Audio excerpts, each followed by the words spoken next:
कश्मीर को लेकर क्या सोचते हैं? क्योंकि कश्मीर को लेकर तमाम बातें पहले प्रचलित थी, अब कितना बदला है कश्मीर? देखिए, कश्मीर इतना बदला, कश्मीर को सही स्वतंत्र आज़ादी अब मिली है 70 साल के बाद। कश्मीर के जो नागरिक थे, झंडा किसी और का था, केंद्र का पैसा था, ऐसे अपने जीवन व्यतीत करते थे, मगर जो अब नागरिकता आई वो सही आई है। इसमें बच्चों को छूट में आज़ादी मिली है, पूरा स्वतंत्र हुआ है, उसमें सर्विस, नौकरी, एवरीथिंग, सारा बिजनेस, सारी चीज़ बिल्कुल ओपन कर दी गई है। उसमें सारा एक देश एक राष्ट्र का जो नारा था, वो नारा कश्मीर तक हमारा जा चुका है। कश्मीर के युवा भी अब उत्तर प्रदेश आकर बताते हैं कि वहाँ तस्वीरें बदली हैं, क्योंकि पहले युवाओं को मौका नहीं मिलता था, अब मोदी जी ने उनको मौका दिया। पहले उसमें बंटवारे की नीति थी, बंटवारे की पॉलिसी थी, सब कुछ थी। अब सारा एक राष्ट्र, एक नीति, एक नियम, एक कानून, एक व्यवस्था, एक झंडा। तो उसके लिए सारी चीज़ों को अच्छे मौके मिले, सारे खुशी महसूस कर रहे हैं। अभी हम पिछले महीने कश्मीर गए थे, तो मैंने खुद भी देखा कि वहाँ का जो है किस तरीके से जो है टूरिज्म बढ़ा है और किस तरह सब चीज़ें हैं। अगर हमारा पड़ोसी देश थोड़ा सा इस सब चीज़ों को सोच ले तो हमारे पास शांति संपूर्ण हो चुकी है, मगर वो अपने विचारों को भटकाता रहता, जिसको लेके आए दिन इस तरह की घटनाएं हुआ करती, छोटी मोटी छुटपुट। आप क्या कहना चाहेंगे मोदी सरकार के कामकाज को लेकर? देखिए, मोदी सरकार में जो इन 11 सालों में जो काम हो गया है, जो भ्रष्टाचार मुक्त जो सरकार हमारे मोदी जी, डबल इंजन की सरकार प्रदेश में माननीय मुख्यमंत्री श्री योगी आदित्यनाथ जी जो चला रहे हैं, दंगा मुक्त उत्तर प्रदेश। इससे पहले सभी जानते हैं कि मतलब क्या हुआ करता था, सपा गवर्नमेंट में दंगे होते थे, महिलाएं हमारी असुरक्षित रहती थी, तो वो सब चीज़ें अब नहीं है। बाबा ने जो कहा था कि एकदम कानून व्यवस्था एकदम करेक्ट रहेगी, तो वो एकदम करेक्ट है और सभी माफिया इस समय थर-थर काँप रहे हैं। मुहर्रम भी चल रहा है, कांवड़ यात्रा भी निकलने वाली है, जगन्नाथ जी की रथ यात्रा निकल रही है, कहीं कोई उपद्रव नहीं, कहीं कोई बवाल नहीं। कैसा लगता है सरकार ने जब इतनी अच्छी व्यवस्था की है कि सभी धर्मों का सम्मान करते हुए सभी अपना अपना आयोजन कर सके? चाहे केंद्र हो या प्रदेश हो, ये व्यवस्था तो एकदम करेक्ट, एकदम परफेक्ट बनाई जाती है कि किसी तरीके का कोई विवाद ना होने पाए, किसी एक धर्म को या किसी एक समूह को, किसी को भी किसी तरह की भी कोई परेशानी का सामना ना करना पड़े, और ज़रा सा भी ना कोई बवाल हो, ना कुछ किसी तरीके का। और सारा जो त्यौहार हैं, हमारे सारे जुलूस है, मुहर्रम का हो या हमारी कांवड़ यात्रा हो, जगन्नाथ रथ यात्रा हो, तो वो एकदम सुख शांति के साथ, समृद्धि के साथ निकाली जा सके। मोदी जी ने कहा था कि हम पसमानदा मुस्लिमों को या पिछड़े हुए मुस्लिमों को हम उनका हक दिलाएंगे, बराबरी में लाएंगे। क्या वो काम हो रहा है? देखिए, मुसलमानों को मैं पिछड़ों की और उनकी बात तो नहीं करूंगा, मैं खास करके पूरे मुसलमान समाज की बात कर रहा हूँ। मुसलमान समाज को जो इस सरकार में जो योजनाएं प्राप्त हुई हैं, लोगों ने लाभ उठाया, हमारे बुजुर्गों ने, खास करके हमारी मुस्लिम माँ बहनों ने जो जिस तरीके का लाभ मोदी सरकार और योगी सरकार द्वारा दिया गया, मेरे हिसाब से किसी सरकार में नहीं दिया गया, और सब एकदम खुशहाल जीवन जी। लगातार जो है मुस्लिम समाज को, चाहे वो राशन का लाभ हो या आवास का लाभ हो, सरकार की तरफ से उपलब्ध कराया जाता है। लेकिन इससे पहले सरकारों में हमने देखा था कि बिचौलिए होते थे, कहते थे कि भाई 20,000 दे दो, हम आवास दिला देंगे। अब क्या ऐसा है? नहीं, अभी की जो भी है डीबीटी के तहत जो भी लाभार्थी होता है, जो पात्र होता है, उसके अकाउंट में डायरेक्ट पैसा जाता है। बिचौलिए का सभी का समाप्त हो गया है, चाहे वो किसान सम्मान निधि से रिलेटेड हो या आवास योजना से रिलेटेड हो या जिला उद्यमी विकास योजना के हो, कोई भी चीज़ है आप डायरेक्ट करेंगे, बीच में दलाल या बिचौली का कोई काम नहीं रह गया है। डीबीटी के माध्यम से सभी को अकाउंट में पैसा पहुँचता है। तो एक प्रकार से दलाली वाला काम बंद हो गया जो सपा की सरकार में होता था। अखिलेश जी लगातार पीडीए करते हैं, कहते हैं पिछड़ा, दलित, अल्पसंख्यक। जब अल्पसंख्यक की बात आती है तो कहते हैं कि उनके साथ है, लेकिन उन्होंने क्या किया अल्पसंख्यकों के लिए? पीडीए का जो हम लोगों की तरफ से है कि एक पर्सनल डेवलपमेंट अथॉरिटी, जो उन्होंने पीडीए का एक नारा दिया है, लेकिन हम लोग उसको कहते हैं पर्सनल डेवलपमेंट अथॉरिटी, यानी कि जो अखिलेश जी का अपना परिवार है वो सिर्फ अपने परिवार का विकास करते हैं, उनका नारा इसीलिए पीडीए है। और रही बात हमारे अल्पसंख्यक समाज के बारे में, देखिए हमारे जो माननीय दानिश आज़ाद अंसारी जी हैं वो भी एक पसमानदा समाज से आते हैं और हम लोग के एक रोल मॉडल भी हैं, स्पेशली मेरे तो रोल मॉडल है ही हैं और हम उनसे प्रेरणा भी लेते हैं।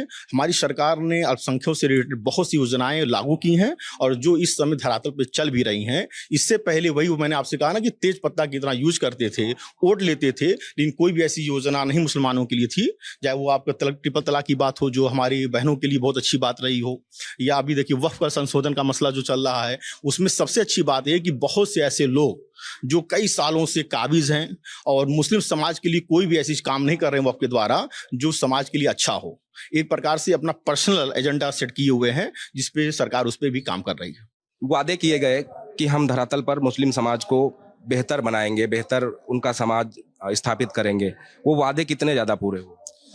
बिल्कुल काफ़ी हद तक चीज़ें हुई हैं, काफ़ी हद तक जो कहा गया था वो किया भी गया है। बहुत सारी चीज़ों में तरमीम बदलाव किए गए हैं, ऐसा नहीं है। जो वो मुसलमानों के हक़ में हैं, मुसलमानों के हित में हैं। बहुत सारे कानून जो पास किए गए हैं वो कहीं न कहीं उससे एक खुशहाली आई है और कहीं न कहीं उससे एक ताकत मिली है और एक मजबूती मिली है मुस्लिम समाज को। और उम्मीद करते हैं आगे भी हम माननीय प्रधानमंत्री मोदी जी को ही प्रधानमंत्री देखना चाहते हैं, माननीय मुख्यमंत्री जी को, योगी आदित्यनाथ जी को, उनको एक बार फिर मुख्यमंत्री देखना चाहते हैं। तो हमें उम्मीद है कि आगे जितने भी ऐसे इदारे हैं जिसमें भ्रष्टाचार और लगातार उसके अंदर उथल कूद हुई है, तो हम चाहते हैं कि बिल्कुल उसमें सही किया जाए, करेक्शन किया जाए। और आगे भी हम उम्मीद करते हैं भारतीय जनता पार्टी सरकार से कि मुसलमानों के हित में जो भी करेगी बहुत अच्छा करेगी, बहुत बेहतर करेगी। वक्फ संशोधन बिल की अगर बात करें तो विपक्ष ने तमाम भ्रम फैलाया है कि वक्फ संशोधन बिल अगर लागू होगा तो जमीनें चली जाएंगी, लेकिन हकीकत ये है कि जब वक्फ संशोधन बिल लागू होगा तो उन मुस्लिमों को उनका हक मिल सकेगा जिन पर कोई दबंग मुस्लिम ने सेंधमारी की है या जबरन जो है वक्फ की जमीन पर कब्जा कर रखा है। देखिए वफ़ का मामला एक ऐसा मामला है कि हालांकि मैं तो किसी बोलूं और हमारे ऊपर और बहुत सारे लोग हैं जो हमारे उलमा हैं, हमारे रहबर हैं जो वफ़ को पूरा लीड कर रहे हैं, देख रहे हैं। वफ़ देखिए, वफ़ असल में जो भी संपत्ति होती है वो अल्लाह की होती है। क्यों? क्योंकि हमारे यहाँ एक कॉन्सेप्ट है कि हमारे यहाँ कोई भी इंसान वो अपनी उसके पास जायदाद है या पैसा है या कुछ भी, तो वो अल्लाह के नाम पे वफ़ करता है। यानी वो किसी भी आदमी की नहीं होती, वो ज़मीन अल्लाह के नाम पे होती। उससे गरीब, मिस्कीन, पिछड़े, दबे कुचले लोगों के लिए मदद होती है। ऐसे इदारे बनते हैं कि जो यतीम बेवाओं की इसमें उनसे उनकी मदद मिल सके। तो ये जो भी इसमें प्रॉपर्टी होती है, जो भी इसमें होता है, वो सब अल्लाह के नाम पे होता है। इसमें कोई खुर्द-बुर्द नहीं किया जा सकता। अगर भाजपा सरकार, माननीय प्रधानमंत्री मोदी जी अगर इसमें करेक्शन करके, जैसे भ्रष्टाचार हो रहा है या जो लोग ऐसे हैं जो आज तक हमें पता ही नहीं चला, मुसलमानों को ही पता ही नहीं चला कि वफ़ की कमाई कितनी है। हकीकत बात है, आज तक हमें कभी ये पता ही नहीं चला कि साल की कितनी इनकम होती है वफ़ से और इसका ऑडिट कब होता है। क्योंकि हमें हमारे लोगों ने जो वफ़ काबिज रहे उन्होंने सिर्फ अपने ही घर भरे और हमें कभी बताया ही नहीं। और वफ़ संपत्ति हमारी जब हम लोग हैं उसमें और अल्लाह के नाम पे वो संपत्ति है, तो यकीनन हर एक मुसलमान को पता लगना चाहिए कि उसमें ऑडिट कब हो रही है, उसकी इनकम कितनी है। लेकिन अगर माननीय प्रधानमंत्री मोदी जी से हम यही आग्रह करेंगे कि अगर इस तरह का कोई भ्रष्टाचार है या कुछ भी है या कोई ऐसा आदमी बैठा है वफ़ में जो चोरी कर रहा है, उसको निकाल के बाहर करें और जो भी इसमें करेक्शन है वो सही से करें। और क्योंकि ये वफ़ हमारे अल्लाह के नाम पे होता है, तो इसमें हम यही चाहेंगे कि वफ़ हमारी संपत्ति वो हमारे गरीब, मिस्कीन, बेवाओं के काम में आती है। सर, आपसे जानना चाहेंगे, मोदी सरकार कहती है कि मुस्लिम समाज को हमने आयुष्मान कार्ड दिए ताकि वो बेहतर इलाज करा सकें, राशन की व्यवस्था करा रहे हैं, आवास की व्यवस्था करा रहे हैं। क्या वाकई में ये सारी योजनाएं आप तक पहुंच रही हैं? देखिए, आयुष्मान कार्ड की जहाँ तक आपने बात की है, तो आयुष्मान का लेटेस्ट डेटा अभी हमारे पास आया है। तो मैंने अभी आयुष्मान का डेटा एनालिसिस किया, तो उसमें कम से कम 100 में 30 से 45% ऐसे हमारे मुस्लिम परिवार लाभान्वित हैं जो कि मुस्लिम हैं। तो हम कभी कतई कह ही नहीं सकते कि हमारी माननीय प्रधानमंत्री मोदी जी की सरकार ने किसी वर्ग विशेष को या जाति विशेष को या धर्म विशेष को लेकर कार्य किया। आयुष्मान जीता जागता नमूना है। उसमें सबसे बड़ी बात है जिसमें कार्ड का क्रियान्वयन किया जाता है, कभी उसमें धर्म, जाति और रिलीजियस को पूछा ही नहीं जाता।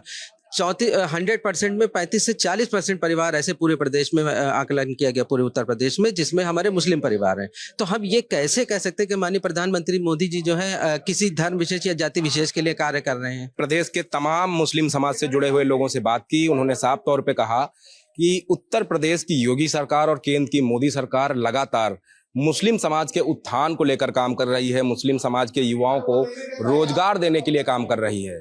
तो कहीं ना कहीं मुस्लिम समाज मोदी सरकार से पूरी तरीके से संतुष्ट है और इसीलिए बड़े पैमाने पर मुस्लिम समाज के जो लोग हैं वो मोदी और योगी के साथ जुड़ रहे हैं।